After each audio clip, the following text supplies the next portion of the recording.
Sometimes the biggest mysteries are hiding in plain sight. We're about to pull on a very curious thread that ties together some of history's greatest mathematical minds. And it's not some complex formula. It's just a single, unassuming date on the calendar.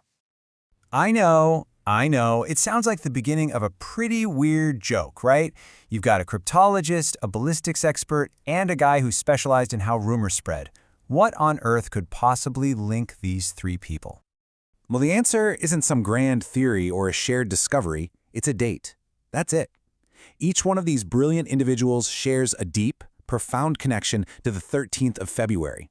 So let's unpack how this one day weaves its way through a hidden history of genius. Okay, let's start with the Pragmatists. We're talking about the minds who used mathematics to solve very real, very tangible problems, often with life or death stakes. So here we have two incredible figures who, on the surface, couldn't be more different. On one hand, you have Marian Rejewski, fighting a secret war with numbers and codes. And on the other, you have Francis Bashforth, a public figure on a mission for military precision. Both used math to literally reshape their world. And, you guessed it, both are connected by February 13th.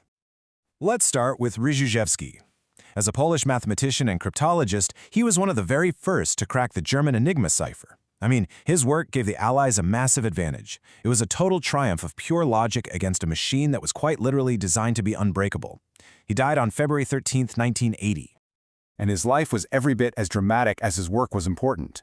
Just look at this timeline. It shows you the insane risks he took.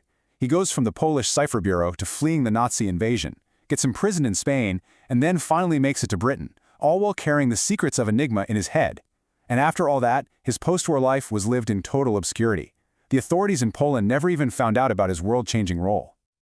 All right, now let's jump back in time to a completely different innovator from another era, Francis Bashforth. This guy was a man of two worlds. He was a priest in the Church of England and also a leading expert on ballistics. He saw a major problem with artillery and just decided that, yep, mathematics was going to be the thing to fix it. So the problem was pretty simple. Cannons were wildly inaccurate because nobody really understood air resistance.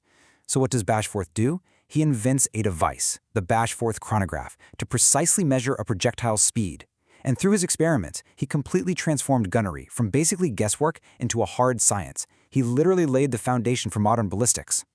And boom, there's that date again. Bashforth passed away on February 13th, 1912. So you've got two brilliant problem solvers, Rejewski and Bashforth, both linked to the very same day. But our story is far from over. It's about to take a turn into the world of pure abstract theory. Okay, so now we're shifting gears. We're moving away from the practical, the tangible, and into the purely theoretical, the world of abstract ideas, where mathematicians explore concepts just for the sheer beauty and understanding of it all.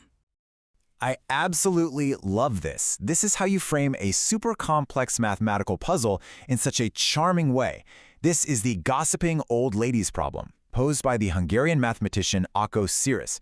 See, this isn't about cannons or codes. It's about the pure, elegant logic of how information flows.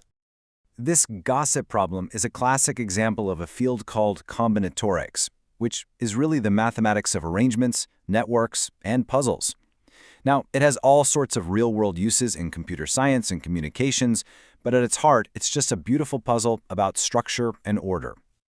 And this is where the story gets really sad.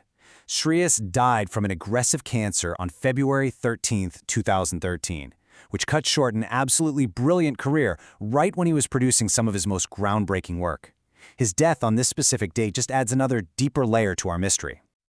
And Seress isn't the only theorist connected to this day. On February 13, 1947, the world lost Erich Hecke, a German mathematician whose work dove right into the very heart of number theory, exploring its deepest and most fundamental properties. Now, okay, these terms might look a little intimidating, and well, they are. But what's important here is to think of concepts like Hecke operators and L-series as powerful lenses. They're tools that let mathematicians see these hidden patterns and structures within the world of numbers, especially with prime numbers. They're part of the very architecture of modern number theory.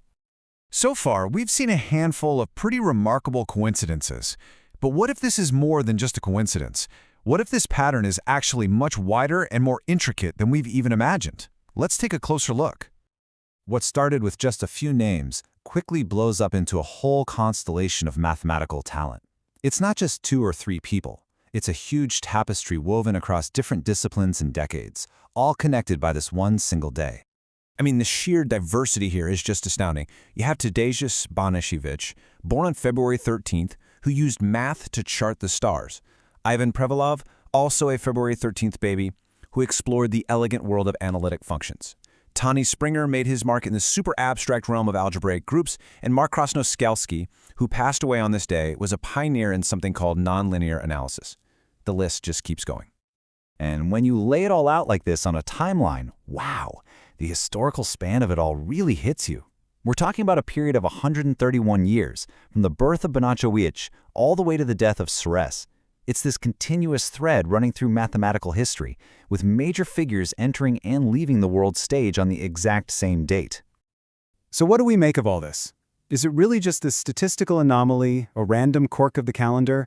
Or maybe, just maybe, it's a reminder that history is filled with these hidden patterns and strange connections, threads that tie together moments of genius across time. Perhaps the real takeaway isn't about the date itself, but about the amazing human stories behind the numbers, stories of innovation, dedication, and the relentless, beautiful pursuit of knowledge.